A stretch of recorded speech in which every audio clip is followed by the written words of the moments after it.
কি আশ্চর্য, আপনারা থাকবেন হোটেলে আর পেমেন্ট করতে হবে আমাকে?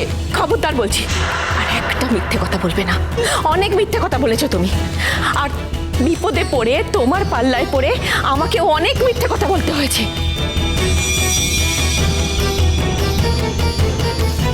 শুনুন কমলিনী, আপনাকে আজকে একটা কথা পরিষ্কারভাবে জানাচ্ছি। এই ভদ্রলোক আমার স্বামী। চন্দ্র আমাকে বিয়ে করেছিল, আর এই যে মেয়েটিকে দেখছেন, ও আমাদের একমাত্র সন্তান। একদিনের মধ্যে উনি আমাদের নিরাশ্রয় করে দিয়ে এখানে চলে এসেছেন। যতবার ও হোটেলে যাচ্ছে ততবার ও আমার স্বামীর পরিচয় দিচ্ছে, আর যখন ও আপনাদের এখানে এসে থাকছে তখন বলছে ও নাকি এতদিন হোমে ছিল।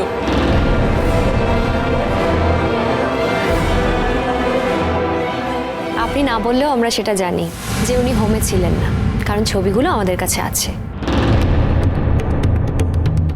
আপনি যে শেষ পর্যন্ত সত্যি কথাটা বলে উঠতে পেরেছেন সেজন্য আপনাকে অনেক ধন্যবাদ সোহিনী। আমার আর কোনো উপায় ছিল না, বিশ্বাস করুন। আমার আমার না দেয়ালে পিঠ ঠেকে গেছে।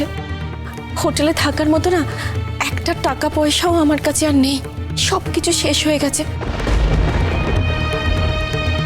এই যে শুনুন, আমি নাকি আপনাকে বিয়ে করেছি, তাই তো? প্রমাণ কি? কাগজ দেখান তো, কাগজ দেখান। শোনো চন্দ্র, আমি তো আমার কাগজপত্রগুলো সঙ্গে করে নিয়ে ঘুরছি না চন্দ্র। আর আমি তো এটাও জানতাম না তুমি সবার সামনে ঠিক এইভাবেই আমাকে অপমানটা করবে। তবে হ্যাঁ, কাগজটা যদি সত্যি সত্যি এনে দিতে পারি, প্রমাণ কিন্তু হয়ে যাবে তুমি মিথ্যে কথা বলছো। এই যে শোনো, তোমার মতন মেয়েরা না এই সবই বলে, অনেক পুরুষদের ফাঁসায়। আমি তো বলছি আমিও ফেঁসেছি, তুমি আমায় ফাঁসিয়েছো। তুমি যা বলছো তার বিন্দু বিসর্গ আমি জানি না। মন গড়া কতগুলো কথা তুমি যা ইচ্ছে বলো, তার কারোর কাছে কোনো দাম নেই। আমার পরিবার আর আমার ছেলে মেয়েদের সামনে এসে আমার ইমেজ নষ্ট করছো তো। তোমার মতন মেয়েরা না এমনটাই করে থাকে। খবরদার চন্দ্র। বাপি, তুমি আমাদেরকে এইভাবে ভুলে গেলে?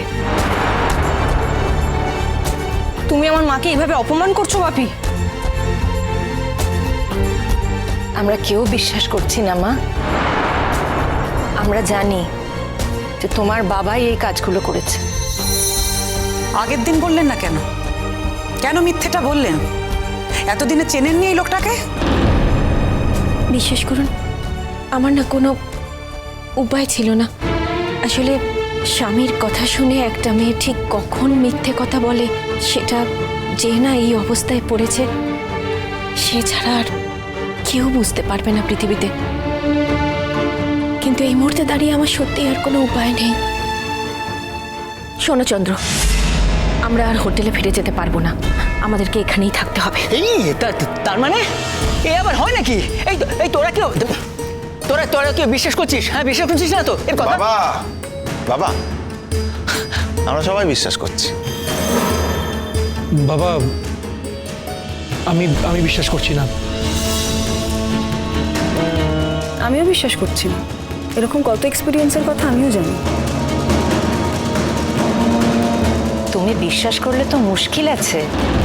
তোমার নিজের তো অনেক কীর্তিকলাপ আছে, তাহলে তো সেইগুলোও সকলকে বিশ্বাস করতে হয়। তুমি তো অনেক চেষ্টা করেছো সকলকে টুপি পরানোর, কিন্তু সকলকে কিন্তু তুমি টুপি পরাতে পারোনি। অনেক কিছু প্রমাণ আছে, আর অনেক কিছু বিশ্বাস করতেই হয়। মামুনি, তুমি কিন্তু আমাকে ইনসাল্ট করছো। তুমি ইনসাল্ট করার মতো মেয়ে ন বলছো? আপনি কোনোদিনও খোঁজ নেননি যে উনি বিবাহিত কিনা? আসলে চন্দ্র আমাকে বলেছিল ও স্ত্রীর সাথে ওর ঠিক মতো বনিবনা হয় না, তাই ওদের মধ্যে ডিভোর্স হয়ে গেছে। আর আমিও সেটাই বিশ্বাস করেছিলাম। আপনারা বিশ্বাস করুন, আমি যদি একবার জানতাম যে ও স্ত্রী বর্তমান, তাহলে আমি কিছুতেই ওকে বিয়ে করতাম না, কিছুতেই না। আপনাদের বিয়ে অনুষ্ঠান করা হয়েছিল? হ্যাঁ, কিছু লোকজন ছিল। রেজিস্ট্রি করেছিলেন? পরে করেছিলাম। রেজিস্ট্রির কাগজপত্র সমস্ত আমার কাছে আছে, আপনারা যদি বলেন আমি এনে দেখাতে পারি। তুমি আমার ছেলের নামে বদনাম দিচ্ছ? আপনি কি করে জানলেন বলুন তো আমি আপনার ছেলের নামে বদনাম দিচ্ছি? আর কত আড়াল করবেন আপনি আপনার ছেলেকে? এবার যখন বাড়িতে পুলিশ এসে আপনার ছেলেকে নিয়ে চলে যাবে, তখন আপনার ভাল লাগবে? তখন আপনি আড়াল করতে পারবেন আপনার ছেলেকে? তখন ছেলে ছেলে করে প্রাণ জুড়বে তো আপনার? মা তুমি বিশ্বাস করো, এ সব মিথ্যে কথা, সব বানানো কথা, আমায় কিন্তু ফাঁসানো হচ্ছে। বাবা, তুমি অনেককে ফাঁসিয়েছো, তোমাকে আবার কে ফাঁসাবে?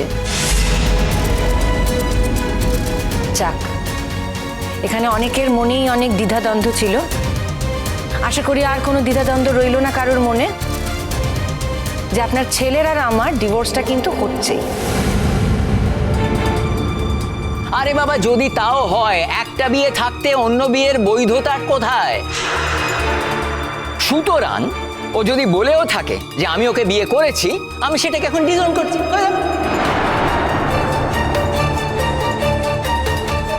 তাতে কি হবে? তুমি কি ভেবেছো তোমার সঙ্গে আমার এই বিয়েটা আমি স্বীকার করে নেব? এই বিয়েটা থাকবে সে ঘুরে বালি। তোমার মতো একটা ঘৃণ্য লোকের কাছ থেকে আমি যত তাড়াতাড়ি রেহাই পাবো, তত তাড়াতাড়ি আমি মুক্তি পাবো, এই কথাটা জেনে রেখো। বলছি যে আপনাদের কত টাকা লাগবে? এই লোকটা কোনো টাকা পয়সা দিতে পারবে না, এর কাছে কিন্তু কোনো টাকা পয়সা নেই। আর সেই জন্যই এই লোকটা বাড়িতে এসেছে। মা তোমার তাতে কি বলো তো? কাকিমা, তুমি কি এখন ওই হোটেলের পেমেন্টটা করতে যাবে?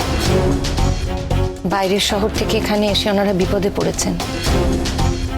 পেমেন্ট যদি না করা হয় তাহলে তো হোটেলের লোক এখানে এসে চড়াও হবে। আপনি বলুন কত টাকা? বলতে খুব খারাপ লাগছে, 9,000 টাকা। ঠিক আছে, আপনার 9,000 টাকা আপনি পেয়ে যাবেন। তার মানে কিন্তু এই নয় যে আমরা আবার হোটেলে ফিরে যাব। কতবারই বা আপনার কাছে এসে ভাবে ভিক্ষে চাইবো হাত পেতে।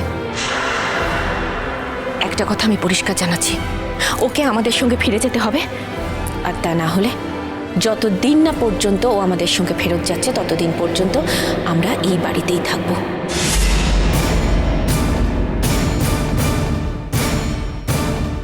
সেটা আপনি আপনার স্বামী আর আপনার শাশুড়ির সঙ্গে বুঝে নিন। না, যে কেউ তো এই বাড়িতে থাকতে পারে না। আর দেখুন, এটা আমাদের বাড়ি নয়, অন্য একজনের বাড়ি। হ্যাঁ, তিনি পারমিশন দিলে। এ তো ভারী বিপদে পড়ে গেলাম মা। কোথায় থাকবে তুমি? এখানে কোথায় থাকবে? কি পরিচয় থাকবে তুমি? কেন? আপনার ছেলের বউয়ের পরিচয়? আপনার ছেলে যখন আমাকে বিয়ে করতে পারে, তাহলে সেই পরিচয় এই বাড়িতে থাকতে নিশ্চয়ই কোনো আপত্তি নেই আপনার। দেখলেই তো পাচ্ছ, বউ আছে, বাচ্চা আছে, সব আছে। আপনিও তো দেখতে পাচ্ছেন আপনার ছেলের দ্বিতীয় স্ত্রী বর্তমান, এবং একটি সন্তানও আছে। আজ আপনার নাতি নাতনিরা আপনার কাছে এত প্রিয়, তাদের দাম আছে। আমার সন্তানের কোনো দাম নেই, সে কি বাণিজ্য জলে ভেসে এসেছে? ছি বাবা, ছি। তুমি একজন ঠক, একজন প্রতারক। মায়ের জীবনটাকে ধ্বংস করে দিয়েছো, এখন আবার এসেছো আমাদের জীবনটাকে ছাড়খাড় করে দিতে। তুমি এখান থেকে চলে যাও বাবা, প্লিজ দয়া করো আমাদের উপর একটু, এই বাড়ি থেকে চলে যাও। তুমি যদি না যাও বাবা, তোমার চলে যাওয়ার ব্যবস্থা আমি করব, আই প্রমিস ইউ। চিরসখা হে